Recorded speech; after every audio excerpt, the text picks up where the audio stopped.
Okay, well, that's really fun. That's really fun. That is my simulation of what is known as rumba in the Afro-Cuban musical realm. Now, there is one particular thing that I started with that all rumba starts with, and that is the rumba clave pattern, which is what I started with. Now, it's two things. It's the rhythm, but it's also the instrument. The claves are two round, smooth wooden dowels created to play the clave pattern. You will see them, I don't have them with me, but you'll see them kind of do this.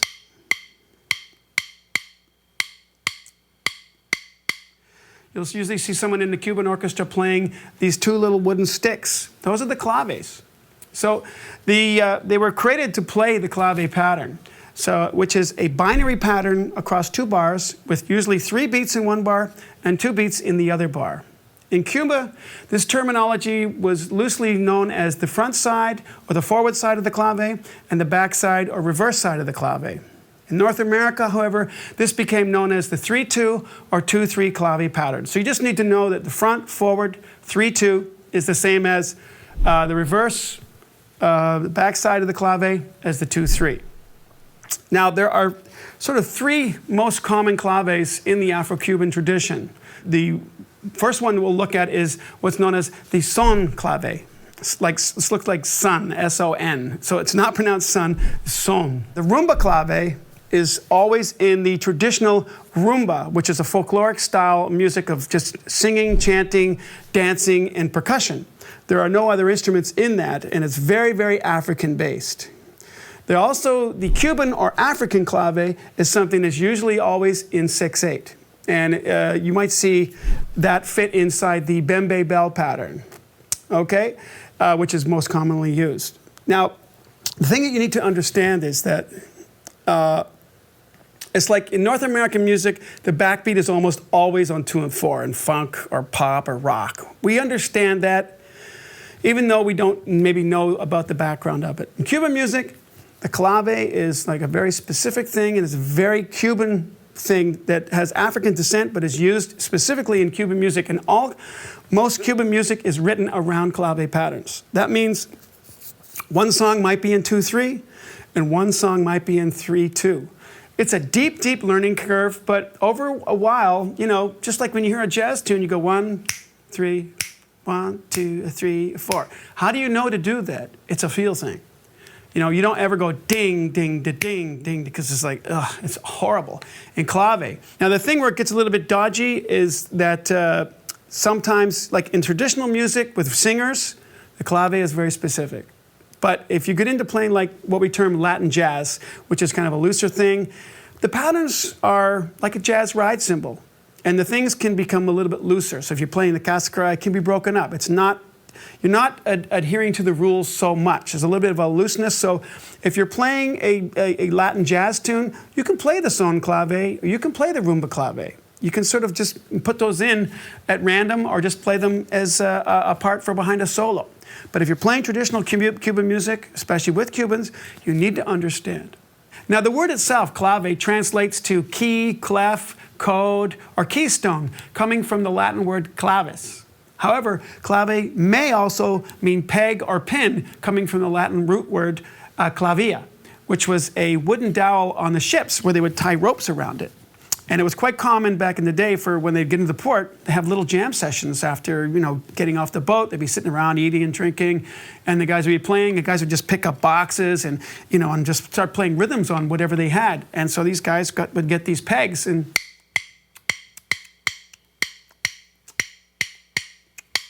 start doing that. It was a very powerful rhythm, and it worked its way into a lot of the music. The words are related to masculine and feminine. And so with the claves, the higher pitched one, they're always, if you're going to buy a pair, you should always have a higher pitched one and a lower pitched one. The higher pitched one is associated with macho, which is male, and the smaller one is associated with hembra, female. So you would hold it and cradle it in your hand like this, leaving some air in between, and then you would just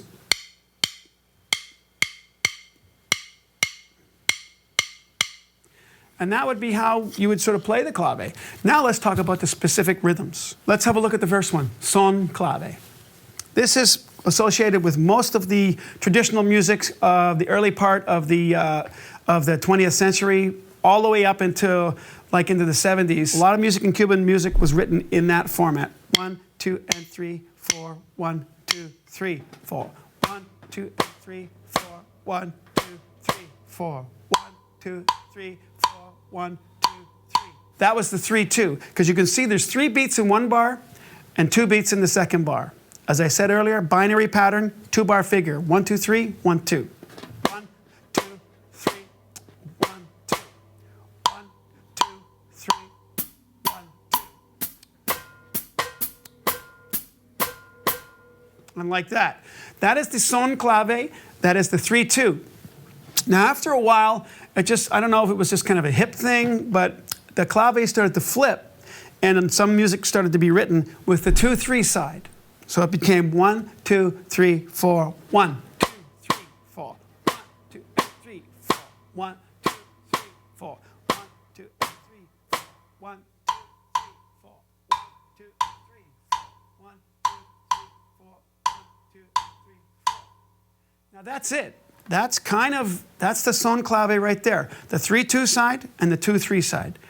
One thing you should always look out for if you're playing with some Cuban cats, if they yell at you cruzado or cruzado, that means crossed. Are you ever see this? You've crossed the clave. It's like playing 1 and 3 in the hi-hat in a jazz tune. Flip to the other clave. It's a good way to know. But as I said, once you start to get into the styles and you learn some of the percussion rhythms that go along with these patterns, it's pretty easy to identify, like say if a conga player starts, you go, oh yeah, I know where the clave is in there. Let's look at the rumba clave. As I said, the rumba clave is really in the folkloric music that I was sort of trying to demonstrate there earlier. We do the son clave, it goes 1, 2, and 3, 4. The rumba clave goes on the and. 1, 2, and 3, 4, and. So you get 1, 2, 3, 4.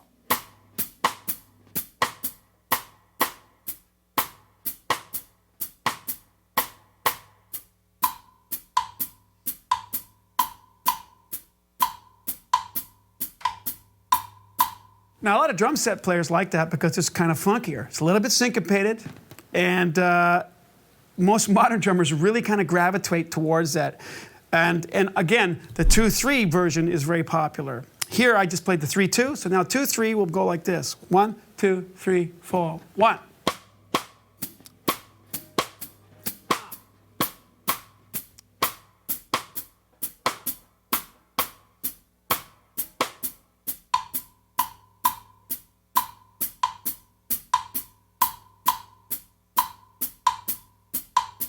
Now, I'm going to let you in on a little secret that was taught to me by a great Cuban drummer called Dafnis Prieto. And he said, Mark, when you want to play the rumba clave, think of it not in 4/4. Think of it in 6. I was like, what? But it's written in 4/4. He says, I know, but you feel it in 6. And this is what Dafnis taught me. He said, when you're playing the clave, let's look at the 3-2 rumba clave. So the subdivisions in 8th notes or 16ths, however you want to do it.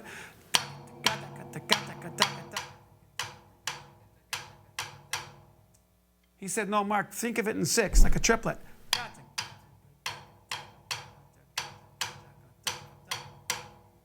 He says, Cuban music kind of falls in between those two. It's not really straight, it's not really triplets. It's kind of a merging of the two, and you're kind of in the center of them. This is a really advanced concept, tricky as anything to try and figure out. But that, for me, was really a beautiful way to describe it, falling in between those two. And that enabled me and opened up my eyes to playing Cuban music a little bit more authentically. 2, 1, 2, 3, 4.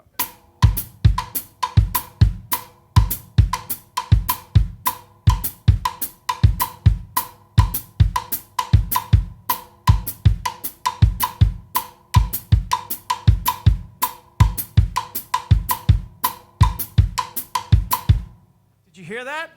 When you go into the 6, it just doesn't feel as tight. When I'm in the eighth note grid, it feels a little bit tight. Everything's very metronomic and very placed. When I get into the sixth, it's kind of like this ooh sensation. What you're going to do is you're going to hear me incorporate that into the Latin jazz track, but also the mambo track. You'll hear me sort of go in some triplety stuff and some straight eight stuff, and kind of merging in between.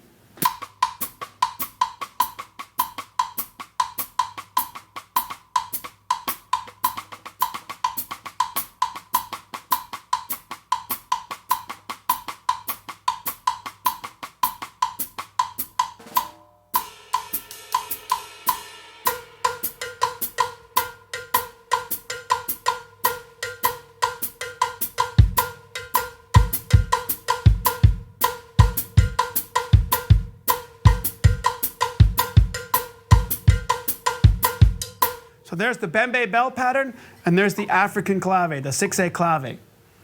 It's the rumba clave, but just thrown over into a 6/8 feel. Duck, duck, duck, duck, duck. Super hip, super funky, super fun. I mean, and you'll see that how that can be incorporated to some of the Nanigo and Abaquá things that we're going to do in one of the next sessions. Okay? So the assignment here, tough. Learning to identify the son clave, 2-3, 3-2, the rumba clave, 3-2, 2-3, and then the 6/8 clave. Being able to identify and play all three with the right feel. That is your assignment. Try it with different tempos. So enjoy. Don't get frustrated. Have patience. Slow it down. You should be good to go. You'll be on your way to getting inside the Afro-Cuban rhythmic headspace.